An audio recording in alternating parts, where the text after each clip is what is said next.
السلام علیکم۔ آج کی کہانی تنہائی ایک خاموش سا احساس ہے جو دل کے اندر گھر بنا لیتا ہے۔ باہر ہجوم ہو پھر بھی انسان خود کو اکیلا محسوس کرتا ہے۔ یہ کہانی بھی اس احساس کی ہے جو ایک دل میں بسی رہتی تھی، آہستہ آہستہ سے بدل دیتی تھی۔ اس شہر کی مصروف گلیوں میں ایک لڑکی رہتی، نام نور تھا۔ وہ نرم دل اور کم گول تھی، لوگوں کے بیچ رہ کر بھی وہ خود میں گم رہتی تھی، جیسے کچھ کھو گیا ہو اس سے۔ بچپن میں بہت خوش مزاج اور ہر بات پر ہنسنے والی لڑکی، ماں کے ساتھ ہنسی مذاق کرتی، باپ کے کندھوں پر جھولتی۔ اس کی دنیا بہت روشن تھی، جہاں اندھیروں کا کوئی نام نہیں تھا۔ ہر دن وہ خوشیوں سے بھرا، مگر وقت نے کروٹ بدلی۔ اچانک زندگی نے ساتھ آنا شروع کیا، گھر کے حالات بدلنے لگے، خوشیاں آہستہ آہستہ کم ہونے لگی۔ نور نے پہلی بار محسوس کیا دل میں ایک خلاصہ ہے جو بھرنے کا نام نہیں تھا۔ اس نے خود کو مصروف رکھا، پڑھائی اور کام میں الجھی رہی، مگر دل کا سکون نہ ملا۔ وہ ہجوم میں بھی تنہا رہی، لوگوں سے باتیں کرتی ضرور مگر دل کی بات نہ کہہ پاتی، جیسے کوئی دیوار کھڑی ہو اندر۔ وہ گزرتا گیا، وہ بڑی ہو گئی، اس کی خاموشی بڑھنے لگی، مزید لوگ اسے سمجھ نہ پائے۔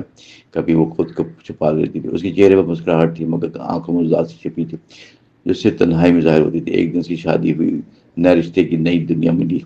اس نے سوچا شاید اب سکون اس کے دل کو پہنچ جائے، مگر حقیقت کچھ اور نکلی۔ وہ پہلے سے زیادہ اکیلی ہو گئی اور دل کا خلا بڑھ گیا۔ اس کا شوہر مصروف رہتا، باتوں میں گہرائی کی بات کرتی، وہ انتظار کرتی رہتی تھی اس کا، مگر وقت اس کے پاس نہ تھا۔ گھر میں سب کچھ موجود تھا مگر سکون کچھ کہیں نظر نہیں آتا تھا۔ وہ اندر سے خالی ہوتے گی۔ وہ اکثر رات کو جاگتی رہتی تھی، چھت کو دیکھ کر سوچتی تھی کہ آخر کار وہ کیا چاہتی ہے، کیونکہ اتنی اداس رہتی تھی کہ یہ سوال اس کے دل کو چبھتے تھے اور آنسو خود بہنے لگتے تھے۔ خود سے بھی دور ہو گئی تھی۔ ایک رات اس نے فیصلہ کیا خود کو کھونے نہیں دے گی، اس تنہائی کو سمجھے گی اور اس رات کا حل تلاش کرے گی اور خود سے بات کرنا سیکھے گی اور دل کی آواز کو سنے گی۔ یہ اس کی نئی شروعات تھی۔ اس نے آہستہ سے خود کو بدلا، اپنے ساتھ وقت گزارنا شروع کیا۔ کتابیں اس کی دوست بن گئی، خاموشی سے اور خاموشی سکون بن گئی، اور خود کو سمجھنے لگی بہتر۔ دل کے زخم بننے لگے، تنہائی اب دشمن نہ رہی۔ وہ پارک میں چلی جائے، کبھی درختوں کے سائے میں بیٹھتی رہی، ہوا کے جھونکوں محسوس کرتی اور خود سے باتیں کرتی رہی۔ یہ لمحے اسے سکون دیتے تھے اور دل کو ہلکا کر دیتے تھے۔ خود کے قریب آنے لگی، لوگوں نے اس کی تبدیلی محسوس کی، حیران ہو گیا اس کے انداز پہ، اور وہ پہلے جیسے اداس نہیں تھی بلکہ اب پرسکون تھی۔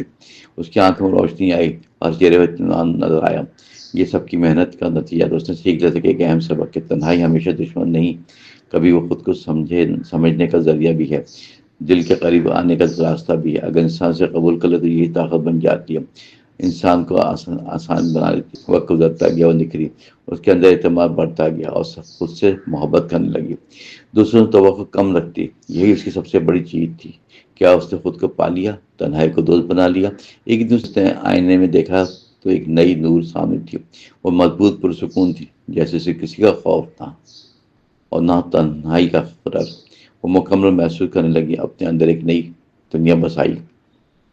اب وہ دوسروں کو سمجھاتی اور خود کو تنہا محسوس کرتے کہ احساس وقتی بھی ہوتا ہے اور ایک سبق بن جاتا ہے۔ بس خود سے بھاگنا نہیں چاہیے بلکہ خود کو سمجھنا ضروری ہے۔ یہ اصل سکون کا راستہ ہے۔ آج بھی کبھی اکیلی بیٹھی ہے مگر وہ اداس نہیں ہوتی بلکہ سکون سے مسکراتی ہے، کیونکہ وہ جان چکی تھی تنہائی اس کی کمزوری نہیں بلکہ اس کی سب سے بڑی طاقت ہے جسے اس نے خود سے ملایا۔ یہ کہانی ختم نہیں ہو رہی، نہیں بلکہ جاری ہے۔ ہر اس دل میں جو تنہا رہے، جو خود کو تلاش کر رہا ہے اور سکون کی تلاش میں، تنہائی ایک راستہ بھی ہو سکتی ہے اگر اسے صحیح طور سے سمجھا جائے، اور یہی اصل پیغام ہے۔